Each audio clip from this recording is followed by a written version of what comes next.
20h30, l'heure de la grande édition d'information sur AMTV et je suis avec Oulimata. Ouli, bonsoir. Bonsoir Khalifa. Les nouvelles du jour. L'actualité de ce jour, c'est la mobilisation des Sénégalais à la place de la nation où des milliers de personnes se sont rassemblées contre le soutien du président français Emmanuel Macron aux caricatures du prophète Mohammed.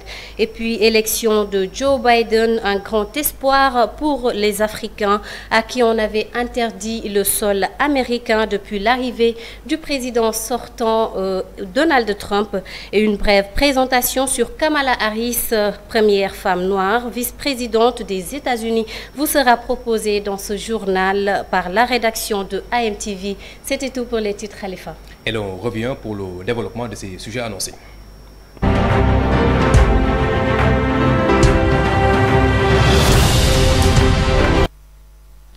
Merci de nous rejoindre dans ce journal de AMTV que nous commençons avec le point sur la situation du coronavirus au Sénégal. Sur 544 tests réalisés, seulement 3 sont revenus positifs au Limata.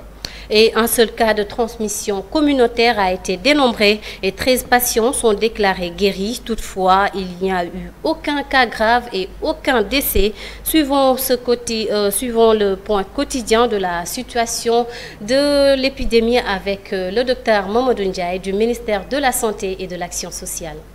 Je vais vous faire la lecture du communiqué numéro 253 du ministère de la Santé et de l'Action sociale de ce lundi 9 novembre 2020. Le ministère de la Santé et de l'Action sociale a reçu les résultats des examens virologiques ci-après. Sur 544 tests réalisés, 3 sont revenus positifs, soit un taux de positivité de 0,55%. Les cas positifs sont répartis comme suit. Aucun cas importé n'a été enregistré au niveau de nos différentes portes d'entrée aériennes, maritimes et terrestres. Nous avons 2 contacts suivis par nos services et un cas issu de la transmission communautaire enregistrés dans la commune de Rufisque.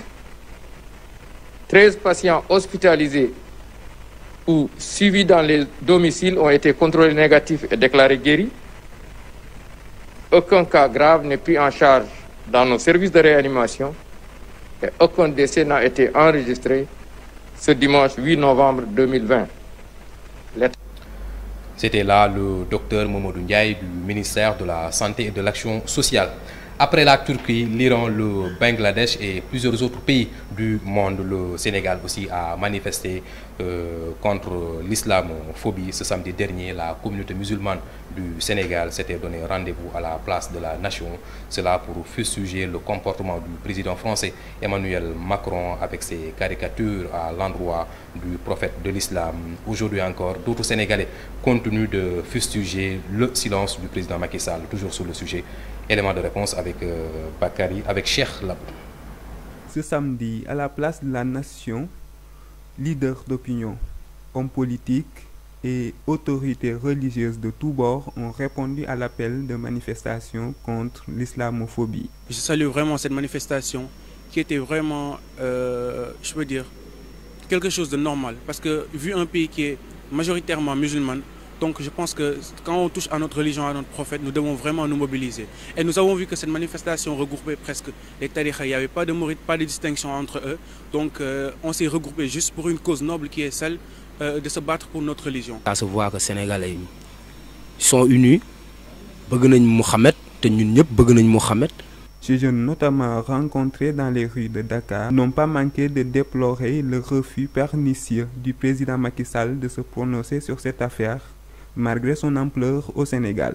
Au moins, président de la République, réagir quoi. J'aurais bien aimé entendre le président de la République, Macky Sall, de se prononcer sur cette affaire et manifester une éventuelle indignation, ne serait-ce que pour les 95% de musulmans qui composent la population de ce pays et dont il est notamment le président. Comprendre donc Macky mooy est avec Macron daal doomam la daal looloo am. L'essentiel, c'est le droit à l'initiative. Celui-ci a été pris et réussi sans préjudice de la différence d'obédience. La communauté musulmane sénégalaise dit non à l'islamophobie. Et puis en bref, dans ce journal, les étudiants de l'université Gaston Berger de Saint-Louis qui décrètent 72 heures de restauration sans ticket. Cela fait suite aux violents affrontements qui les ont opposés aux forces de l'ordre. Ces étudiants, entre autres réclamations, exigent l'octroi de bourses à leurs camarades de Master 2, mais aussi l'augmentation du débit d'eau distribué dans le campus social. Ces étudiants qui se disent surpris par l'indifférence totale des autorités face à leurs aspirations de meilleures conditions de vie et d'existence dans le cadre de leurs études. C'était en bref Oulimata. L'élection de Joe Biden à la présidence des États-Unis aura de fortes conséquences certainement sur également la reprise des relations avec le continent noir. Cependant, l'Afrique devra compter sur elle-même au lieu d'attendre les autres. C'est l'avis d'un compatriote qui a vécu au pays de l'oncle Sam et Bakary Cissé est allé à sa rencontre.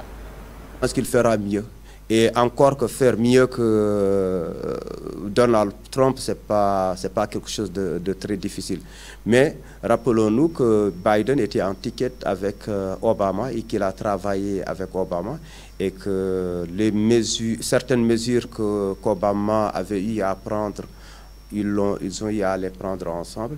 Et il faut s'en féliciter et puis lui souhaiter bon vent, tout en nous disant que c'est à l'Afrique aussi de déterminer ses priorités. Par ailleurs, spécialiste en communication, il jette une pierre dans le jardin des présidents africains. Selon lui, l'Afrique doit compter sur ses propres ailes. Il est temps aussi que les Africains apprennent à se focaliser sur leurs propres problèmes. On ne demande pas à ce qu'on soit fermé aux autres, mais enfin qu'on ait nos propres priorités. Et les priorités aujourd'hui de l'Afrique, c'est d'abord la sécurité, donner de l'emploi aux jeunes qui ont tendance à immigrer, à prendre quelquefois des méthodes suicidaires pour rejoindre l'autre partie du monde. Cette politique America First doit faire comprendre aux présidents africains que le continent noir a l'obligation de s'appuyer sur ces leviers pour se hisser afin de sortir de l'ornière. C'était donc l'élément de Bakary Cissé sur l'impact de l'élection de Joe Biden sur le continent africain. Bien manger et bien boire n'est pas aussi simple que le pensent la plupart des Sénégalais. Une bonne alimentation constitue également notre premier médicament. C'est ce que nous confirme le docteur et nutritionniste Ndeye Fatou Ndiaye. Comment avoir une bonne hygiène alimentaire? Les réponses dans ce reportage signé Maud Diouf. Bien manger, bien boire. La nutrition figure en bonne place, voire même au centre de nombreuses initiatives nationales visant à résoudre la question alimentaire. La nutrition est plus qu'une solution pour la faim, mais un médicament pour l'organisme. Ton aliment soit ton médicament. Ce qui rentre à l'intérieur de notre corps, c'est ce qui nous soigne ou c'est ce qui nous détruit. L'équilibre alimentaire est un élément clé dans la bonne nutrition, car les éléments trop sucrés causent beaucoup de problèmes à l'organisme. Tout déséquilibre dans notre alimentation peut être à l'origine d'un déséquilibre du point de vue de notre santé, peut être une menace à notre santé. Donc quand on mange quelque chose avec trop de glucides, trop de gras, on fatigue notre pancréas, on fatigue notre foie. Et c'est la porte ouverte pour toutes les maladies cardiovasculaires, le diabète, etc. Certes, une bonne alimentation est recommandée, mais boire de l'eau potable reste indispensable à la vie. L'eau, c'est la vie. L'organisme, il est composé en fonction de l'âge, entre 90 et 65% d'eau. Chez l'enfant, c'est dans environ de 80-90. L'adulte normal, comme nous, c'est à peu près 78% d'eau. Donc, vous imaginez un peu la composition de votre corps. Maintenant, quelle eau il faut boire? Aujourd'hui, on a une recrudescence de plein d'eau minérale, etc. Parce que c'est vrai que l'eau du robinet en ville n'est pas consommable. Mais vous... Mon alimentation, mon médicament. Il doit être plus qu'un slogan, mais une réalité pour tous. Ainsi, Dr Ndiaye lance un appel à tout un chacun au respect d'une bonne alimentation pour une vie meilleure. Avec donc l'élection de Joe Biden, Kamala Harris est la première vice-présidente des États-Unis, une femme à la vice-présidence, une grande première dans l'histoire politique des États-Unis. Études, diplôme, parcours professionnel de cette première femme vice-présidente des États-Unis d'Amérique, c'est avec Thilo Momodou Sam. We did it, Joe. You're gonna be the next president of the United States. Elle s'appelle Kamala Harris. C'est la nouvelle vice-présidente des États-Unis. Née le 20 octobre 1964 en Californie, Kamala Davis Harris, de son vrai nom, est la fille de Donald J. Harris, professeur émérite à l'université Stanford, et de Chaimala Camplon, biologiste. Pour établir le portrait de cette grande dame, il est nécessaire de dresser son parcours. Kamala a fait ses études primaires dans une école francophone, puis entame ses études secondaires au Canada à la Westmount High School au Québec, où elle obtient d'ailleurs un diplôme de fin d'année en 1981. Quelque temps plus tard, elle revient aux États-Unis, à Washington plus précisément, où elle obtient un baccalauréat universitaire en sciences politiques à l'université Hartford, suivi d'un diplôme de juriste docteur à l'école des droits éthines de l'Université de Californie. Kamala Harris commence sa carrière comme adjoint du procureur de district du comité d'Alameda et ensuite élu procureur de Californie en 2003.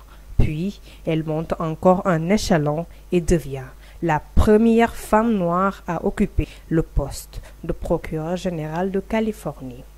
Pendant son mandat de procureur, Kamala Harris a tout de même mis en place des mesures à même de satisfaire l'électorat démocrate plus à gauche sur l'échiquier politique en 2003. Pour rappel, ce programme de retour sur les rails lui a permis de réduire les taux de récidive en Californie de 70% à 10%. Ici, c'est probablement son plus grand et son plus beau succès en tant que procureur. En 2016, elle est élue secrétaire de Californie et marque ainsi à nouveau l'histoire des États-Unis en devenant la deuxième femme noire à être élue au Sénat 23 ans après Carol Moselin. Kamala occupe une place importante au sein du Parti démocrate depuis qu'elle s'est affichée comme soutien de Barack Obama en 2008. L'élection présidentielle américaine aura marqué l'histoire à tout point de vue, avec l'accession d'une femme et en même temps femme noire à la présidence. Aujourd'hui, il est difficile de savoir quel sera le rôle de Kamala à la présidence de Joe Biden, d'autant plus que le poste de vice-président a un rôle limité dans la Constitution américaine. Mais toutefois, il est important de noter que Kamala marque à jamais l'histoire politique des États-Unis. L'ancien footballeur sénégalais Habib Beye, courtisé pour devenir l'entraîneur d'un club de Ligue 1 après le licenciement de Stéphane Joba, ex-entraîneur de Dijon. C'est le consultant à Canal+ qui est ciblé et qui ferait éventuellement partie des pistes évoquées par le club français.